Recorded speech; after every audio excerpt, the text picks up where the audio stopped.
Oui, on va revenir, bien sûr, sur cette histoire parce que ça a fait grand bruit. Ça a fait, comme on dit, couler beaucoup d'encre, sans mauvais jeu de mots.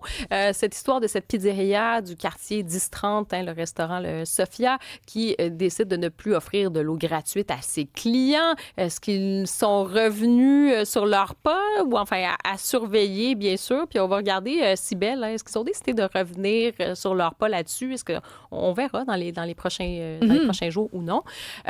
Donc, sur cette idée, en fait, que des restaurateurs décident de faire payer l'eau à leurs consommateurs. Mais là, il n'y a plus juste ça. Là. Il n'y a plus juste la question de l'eau. Il y a aussi le pain. Votre corbeille de pain. Bon, est-ce que ça va de soi? Est-ce que ça, on comprend un peu plus en se disant, bon, ça reste quand même qu'il peut y avoir du gaspillage, ça coûte de l'argent, bien sûr, ça a monté aussi les prix. On va en parler avec Thierry Darès. Rebonjour, Thierry. Rebonjour. Ben oui. Donc, peut-être revenir sur... Sur l'eau? Ben, revenons sur l'eau. T'en as pensé quoi, toi? L'eau a coulé sous les ponts, comme on dit, mais en même temps, Mais non, encore une fois, je disais tout à l'heure, quand je suis arrivé au Québec, il y avait des espèces d'habitudes normatifs où dès que tu arrives dans un restaurant, on te remplit ton verre d'eau. Il y avait quelque chose de spontané, qui était un geste d'accueil aussi, de bienveillance, de venir dans mon restaurant, voilà, avant même, tu as peut-être soif, donc déjà, je t'offre un verre d'eau. Dans les dernières années, on a vu que cette pratique est de moins en moins courante. On te propose un petit peu plus généralement maintenant aux pétillantes ou aux plates. Alors, tu demandes un château La Pompe de la ville de Montréal pour pouvoir avoir quelque chose de moins cher. Puis, avec ça, il y a toujours de l'abus. De l'abus des restaurateurs qui vont le vendre 7, 8, 9, 10 $ ta bouteille d'eau. Donc, ça commence à vraiment faire cher. Surtout si vous êtes 3, 4 et puis qu'on prend 2, 3 bouteilles. Donc, tout de suite, ça correspond à un certain montant. Et puis, il y a aussi les gens. Alors là, je parle des consommateurs, toujours pareil, il y a des malveillants, il y a des abuseurs qui arrivent, qui vont se prendre de l'eau, qui vont se prendre, on parle de pain, qui vont se prendre 2 corbeilles de pain avant même d'avoir commencé plus ou moins à commander, parce que ça fait 3 fois qu'ils renvoient le serveur qui vient prendre la commande, puis dit oui plus tard, mais amène-moi du pain encore et du beurre. Finalement, ils prennent une salade verte à 2, puis ils ont monopolisé la table pendant 2-3 heures. C'est tous ces abus-là qui font en sorte que la restauration dans son ensemble est en train de jauger tout ça sur on va dire quelque chose de normatif et quelque chose qui est juste abusif. Encore une fois, la vérité, elle est toujours un petit peu au milieu. Moi, je pense qu'on doit proposer éventuellement des bouteilles d'eau embouteillées, donc qu'elles soient minérales ou gazeuses ou plates ou etc. Et puis, si le client ne veut pas, qu'on puisse au moins lui offrir de l'eau. Mais voilà. Puis en plus, il y a des restaurateurs aussi qui vont avoir cette démarche, entre guillemets, commerciale, de se rendre compte qu'une table a dépensé énormément d'argent dans la soirée, par exemple, qu'on dépensait beaucoup, et qui vont dire, bon, ok, non, tu charges pas les bouteilles d'eau, tu charges pas les cafés, c'est des clients qui viennent souvent, on veut qu'ils reviennent. Il y a un côté commerçant, accueillant, bienveillant qui se fait spontanément, puis il y en a d'autres qui, non, c'est, j'ai été, juste pour la petite anecdote, j'ai été dans un restaurant la semaine dernière, espèce de restaurant festif, supper club, etc., où dès qu'on est arrivé à la table, les bouteilles d'eau sont pointées sur la table, sans rien demander, etc. Et j'ai demandé si je pouvais avoir de l'eau et ils n'ont jamais répondu. Donc, il y a cette espèce d'imposition aussi. Non, voilà. ça, c'est vraiment alors, donc, abusif. ça, c'est un cas. Et dans la nouvelle loi qui est passée aussi sur les pourboires, quand la machine est arrivée, il y avait encore les 25-30%, etc. Donc, voilà, il y a des malveillants partout. Et il y a des bons restaurateurs, des mauvais restaurateurs. Comme on s'est déjà dit, il y a des bons clients et des mauvais clients.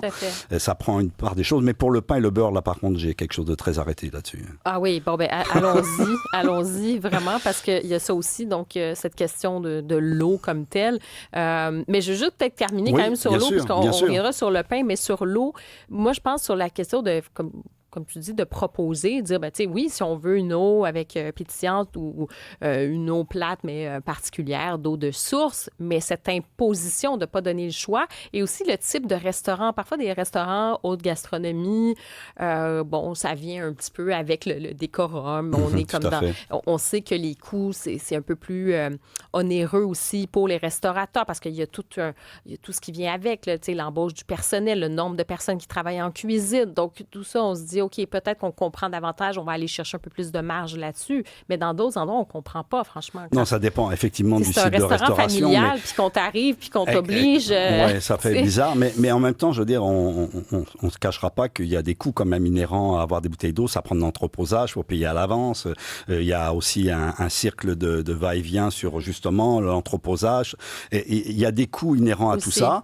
Et puis, il y a aussi, si je peux me permettre un commentaire, bon, éventuellement, si on vous propose de l'eau, essayez d'y aller aussi sur de l'eau d'ici. Aussi, ce serait bien d'encourager des entreprises québécoises qui vont nous vous offrir de l'eau, plutôt que justement sur le plan écologique, que ça vienne du bout du monde ou sur un glacier quelque part dans les mers très froides de la Terre. Non, je pense qu'il y a une part de raisons qui doivent se mettre en place. Des questions écologiques. Et des questions écologiques aussi. De transport, c'est ta bouteille. C'est ça. Il y a d'ailleurs des restaurants qui ont mis en place des systèmes de filtration. Oui, ça, on a vu ça. Sur les eaux du robinet et qui ont même le processus de gazification aussi. Donc, ça, c'est proposé. Alors que c'est chouette. Ça peut être proposé à moindre coût éventuellement parce qu'effectivement, il y a quand même du travail, il y a des coûts, etc. On le comprend très bien. Puis ça pourrait être une des raisons. Mais bon, en même temps, il faut aussi encourager les compagnies québécoises. Des fois, ils ont des bouteilles d'eau à proposer à leur clientèle. C'est vrai. Toujours la question du choix, en effet. Oui, tout à fait. Et là, le pain. Donc, après l'eau, on est quand même quelque chose d'un thématique, le pain et l'eau. Tu sais, on revient à la base et le côté, tu sais, justement, la base, la source de la vie, le pain et l'eau, on veut vous couper ça, ou à tout le moins, on veut vous faire payer pour ça. Ouais, ça prend de l'eau pour faire du pain, déjà en partant. Puis si on rajoute du beurre, ça s'appelle le bonheur. Voilà. On en parlait tout à l'heure. Je pense qu'on a là. Pour moi, personnellement, du pain, du beurre. C'est vrai. Bon, c'est sûr qu'un petit verre de vin, ça ferait pas de mal, mais bon, si au moins j'ai de l'eau, je suis capable de vivre avec ces trois trucs-là. Le pain, l'eau et le vin. Tu parles de retour à la source. Il y a quelqu'un qui nous écrit « Qu'en est-il des grissoles et des melba qu'on nous servait avec du beurre? » Oui. Ça, c'est pas partout. Ça, c'est comme un autre niveau. Le petit pain dans le sac. Hein? Oui, moi, tu m'apportes un panier avec des petits pains mous dans un sac, je m'en vais. C'est ça, je m'ennuie pas de ça quand même. Je suis pas sûr qu'on devrait appeler ça du pain. Non, c'est ça. Oui, c'est fait dans la même usine que les tapis aux pantalons. D'entreposage, je peux entreposer ça 4-5 ans, il n'y a aucun problème. Non, mais là, il y a une nouvelle tendance. Effectivement, sur le pain et le beurre, effectivement, il y a une façon pour les restaurateurs de dire, écoutez, le gaspillage est hallucinant. Donc, si on ne vous demande pas d'apporter du pain et du beurre en début de repas, si le client ne le demande pas, on ne l'apportera pas spontanément, qui générait effectivement beaucoup de frustration sur le gaspillage. Et soit ça partait à la poubelle ou en recyclage, éventuellement pour faire un compost, X ou Y, j'en sais rien. Mais une vieille corbeille où tu sens que les petits morceaux sont un petit peu séchés puis que tu trouves une petite coupe de beurre déjà ouverte. T'as pas vraiment envie d'y goûter non plus. Ça dépend si on est un bon système immunitaire ou pas. Non, mais moi, je suis partisan d'une nouvelle façon de faire qui a été initiée depuis à peu près 5-6 ans maintenant par des restaurateurs, justement. Même je ne parle pas des restaurants très haut de gamme, mais des restaurants de quartier qui ont le souci de faire une cuisine qui leur ressemble et qui veulent aller au bout du processus et qui font leur propre pain.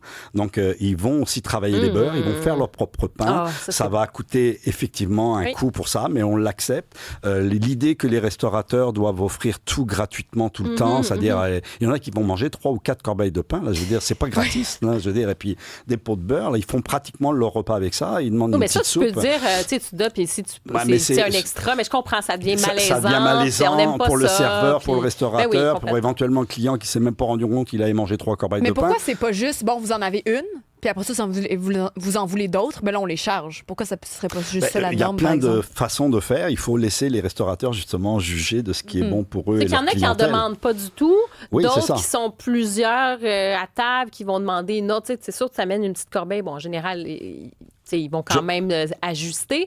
Mais comme tu dis, ça fait partie du service aussi. Donc, on n'a pas envie de commencer à dire je vais te charger $2 pour ça. Des fois, c'est le même gars qui mange tout le pain, puis les autres sont un peu frus d'avoir à payer pour lui.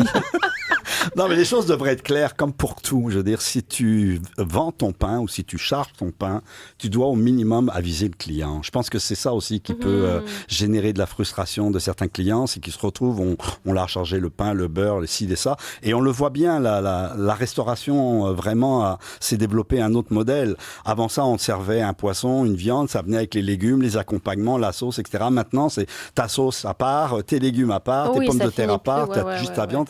Donc, tu payes payes pour chaque chose Oui, non, que tu c'est commandes. ça. Mais pourquoi? Parce qu'encore une fois, il y a aussi cette habitude qui était ancrée dans la restauration traditionnelle d'un service où on en donne beaucoup aux clients. Et puis aujourd'hui, tout a augmenté, les salaires des employés évidemment, mais la nourriture a explosé. Donc maintenant, tout le monde fait très attention. Ce qu'il faut savoir et qu'il faut dire aussi, Karima, c'est super important, c'est que les profits dans un restaurant, quelle que soit la catégorie du restaurant, sont très minces, très minimes. Et la façon pour les gens de vendre soit des bouteilles d'eau ou du vin, ce qui génère le plus de revenus, les alcools, les spiritueux, les cocktails, les boissons, sont une source de profit importante. Évidemment. Beaucoup plus que la nourriture. Quand bien même on chargerait des plats à 40 ou 50 $, des fois, la marge de profit, elle est quand même minime parce qu'il y a eu énormément de travail, les matières premières étaient très chères, etc. Et la façon aux restaurateurs de se rattraper, c'est effectivement sur les vins, les spiritueux, etc. Ta marge, elle est plus grande quand tu commandes une tisane et un café et une bouteille d'eau. C'est encore plus, effectivement. Voilà. Mais en même temps, voilà, tout ça est en train de se positionner. Les gens vont choisir effectivement le style de restauration qu'ils veulent en fonction de leur budget, en fonction de leur plaisir, de leur envie. Et peut-être que le fait d'informer un peu plus la clientèle, déjà, premièrement, la majorité des restaurants de Montréal n'affichent pas le prix de l'eau, des bouteilles d'eau, etc. Donc, il y a ce minima qui devrait être fait aussi de la part des restaurateurs, comme il devrait y avoir aussi une forme d'acceptation du consommateur qu'il n'y a rien qui est gratuit. Là. Il faut que tu payes ton pain, ton beurre éventuellement. Là, je pense que c'est... Mais je trouve quand même que tout étiqueté, puis plus... Moi, je trouve que ça, quand même, sur l'expérience, ça devient un peu désagréable parce que tu viens vivre un moment. Évidemment, tu veux avoir le prix, puis tu veux sentir que, bon, tout est là, puis parfait. Mais, tu sais, quand tu mentionnes, puis là, la sauce, puis là, telle affaire, je trouve que t'as vraiment l'impression que ça te revient au visage, tu sais, combien tu vas dépenser. Ça fait cher, oui, ça devient très cher. Ça devient comme... c'est comme au garage, quand tu te charges pour la perceuse, puis le gun, puis l'air, puis le gaz, puis le si. Moi, si tu prends plus de temps à, finalement, lire combien ça te coûte en extra que de lire la composition de ton menu, l'expérience devient un peu plus désagréable. Moi, c'est choisir un film sur Netflix. Moi, c'est ça mon grief. Passe plus de temps à chercher qu'à regarder ton film. Je parle sous contrôle de Thierry parce que j'ai pas sa vision à lui des coûts puis de l'arrière-scène, si on veut, mais comme client, comme simple consommateur, moi, c'est ce qui, des fois, me retient un peu chez moi d'aller au restaurant. C'est l'impression que j'ai eu souvent dans un resto, un bon resto des fois moins, d'être une espèce de sac d'argent. Puis là, tu t'aperçois que ça monte. J'aurais envie qu'on me charge ce que ça vaut pour mon plat, puis qu'après, la bouteille de vin ne coûte pas 2 fois le prix que je peux la payer à la sac. C'est minimum. 2 fois, c'est très rare. Il y a quelques restaurants qui font, mais généralement, c'est 2,5, 3 et plus. Puis la bouteille de Perrier à 10$, tu sais, si t'es quelqu'un qui essaye de boire moins d'alcool, c'est un peu frustrant de payer ce prix-là pour de l'eau. Puis bon, bref, effectivement, moi aussi, l'accumulation des coûts sous prétexte que tout coûte cher, chargez-moi ce que ça vaut pour le plat, à la limite. Et puis les pourboires, j'en parle pas, là. Moi, ça me gosse. Il y a aussi le processus, justement, d'inclure directement les pourboires et que tout soit inclus. Mais ça, c'est un long débat et un long discours qu'on a tous depuis des années, où que les taxes soient directement inclus aussi dans les prix. Bon, voilà, ça, je pense que les choses se feront étape par étape, petit à petit. Mais en même temps, ça donne aussi la possibilité aux restaurateurs, puisque tu dis que tu y vas moins, de créer de l'expérience, justement, pour les clients. C'est de montrer un effort d'accueil, de courtoisie, de gentillesse. Et généralement, quand toutes ces choses-là, puis qu'on a bien mangé, qu'on a été bien servi, quand toutes ces choses-là sont réunies, c'est très rare, et que c'était très bon, c'est très rare qu'on se plaigne de notre soirée, et c'est très rare que justement on ait des choses négatives à faire. Souvent, quand on dit que c'était trop cher, alors qu'on savait un peu dans quel genre on allait se diriger, c'est parce qu'il y a eu une déception quelque part. Et comme par hasard, c'est le prix qui va ressortir, alors que le repas était très très bon, mais l'accueil était moyen, etc. Donc le prix est une excuse pour parler de sa frustration, alors que d'aller au restaurant, ça devrait être juste quoi ? Du bonheur. Du bonheur. Donc, du pain et du beurre. Oui, du pain. Dont du le beurre. pain et Ah, le moi, beurre de satisfaite. qualité en Mais- priorité. Mais c'est vrai. Puis après ça, quand on adopte aussi un restaurant, moi, je suis un peu comme ça. Là. Ouais. J'aime en découvrir, donc je me laisse toujours la place pour pouvoir, oui, découvrir des nouveaux restaurants. Mais j'avoue que j'ai mes classiques et j'y retourne. Et puis, ça devient aussi, tu connais le propriétaire, tu connais les serveurs, tu connais l'ambiance. Il y a des serveurs que tu vas revoir.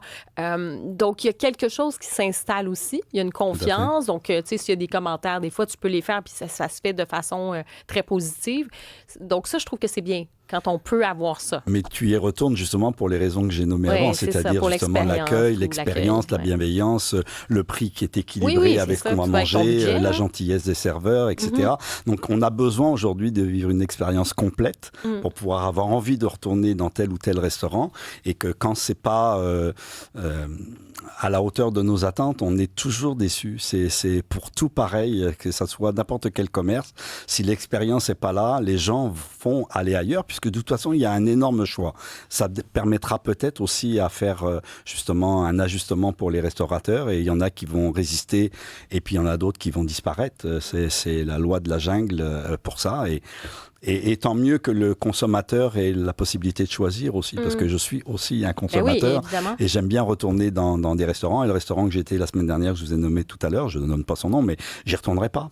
À cause de ça, justement, parce que cette espèce d'abus, comme tu disais, de pouvoir se sentir justement comme juste un carnet de chèques ou un carnet de carte de crédit ou d'argent, voilà, ça c'est pas agréable. Non, ça voyez, ça te laisse un goût amer, c'est le cas de le exactement. dire dans la bouche. L'eau Voilà. était bien flat. Mais sinon, sur le. Mais puis, c'est oui, que, en fait, tu te sens cheap si tu ne prends pas tous les à côté qui vont faire Ouais, du c'est profit ça, au ouais, commerce. c'est ça, C'est un peu dommage. Ça se peut, moi, que je sorte au resto en ayant le goût de manger un bon plat, mais sans nécessairement m'envoyer 2 bouteilles de vin. Exact. Alors, j'aimerais que ça ne me dérange pas. Moi, à la limite, si mon assiette me coûte 80 ben on ne sera pas fâché contre moi si je prends juste l'assiette. Non, puis il y a des restaurants à porter son vin qui font un très beau travail aussi. Donc, bien sûr, les prix sont en conséquence, on l'entend, parce que il faut qu'ils aillent eux aussi rechercher une part de profit. Mais quand même, on a la possibilité aujourd'hui d'aller dans des restaurants, apporter son vin, se gâter avec une bouteille qui nous fait plaisir, qu'on a peut-être acheté un peu plus cher justement à la SAQ pour pouvoir se gâter pendant ce repas-là, et puis s'offrir le repas qu'on veut pour accompagner le vin. Ça aussi, c'est une bonne méthode. Et pour la question du pain, justement, pensez-vous que ça va être une sorte de tendance de charger, de demander de l'argent, là, de faire que ce soit un supplément? Parce que c'est vrai qu'on le voit dans d'autres pays, en Europe, par exemple, si vous allez, tu sais, même des fois en Italie, en Espagne, En Grèce, tu payes pour tout. Hein, je veux C'est dire, indiqué, en fait. le petit morceau de En fait, tu le citron sais qu'on te pas. rajoute, ils vont te Tu le le faire. mets sur la- L'olive à l'unité. En fait, Ouais, ils, pratiquement, non, mais ouais. ils Non, mettent non, sur mais- la table. ouais, Ils c'est mettent ça. sur la table, par exemple, tu sais, les bâtons dont on parlait, les petits biscottis, tout ça. Tu as les bâtons, le pain et tout ça. Donc, les gens s'installent, puis tu te mets à manger le pain. Puis là, tu regardes Tout est ta chargé. facture. Ouais, ouais, le Et compteur tourne. ben, ça a été compté. Puis Ouais, si ils te l'enlèvent, puis là, ils en amènent un deuxième. Oh mais là. quand tu le sais pas au début, puis des fois, tu vas peut-être prendre, tu sais, juste un petit morceau là, de cette grande biscotte, puis tu manges pas le reste, ben, tu y as touché. Tu le savais pas qu'il le comptait. Tu le mets à l'envers pour pas Bon, que ça c'est paraisse. pas non plus, tu sais, c'est pas des prix C'est des fous, vacances. là, Mais tu sais, non, mais ça mais- reste cher. Il y a c'est beaucoup quand de même. pays, entre guillemets, ce qu'on appelle de destination vacances, où l'eau, justement, de robinet n'est plus offerte. Donc, de complètement. toute façon, il n'y en a plus. Là, maintenant, c'est la bouteille, tu Ah, payes. point complètement. final. Ben Donc, oui, oui. Ah oui. Même Ouais. ici.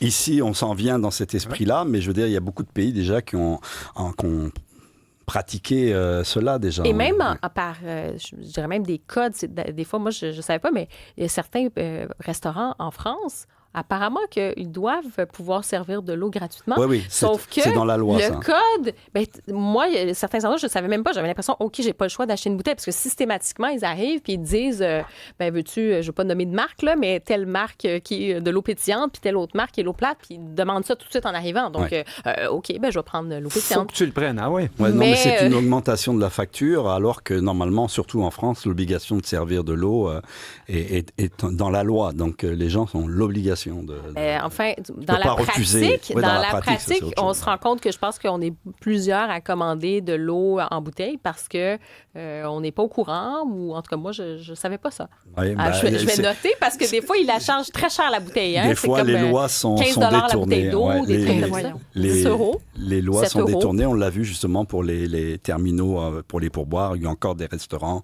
qui vous présentent le terminal avec 20%, 25, 30, etc. Alors que justement, il y a une législation qui a fait en sorte que ça ne soit plus possible. Donc, il y aura toujours des délinquants du commerce et il faut les dénoncer ou carrément leur dire sur place. Je pense que c'est la meilleure des choses. Ben, Thierry Darès, consultant en gastronomie et alimentation, merci d'avoir Merci été à vous. avec nous et Merci. bon appétit.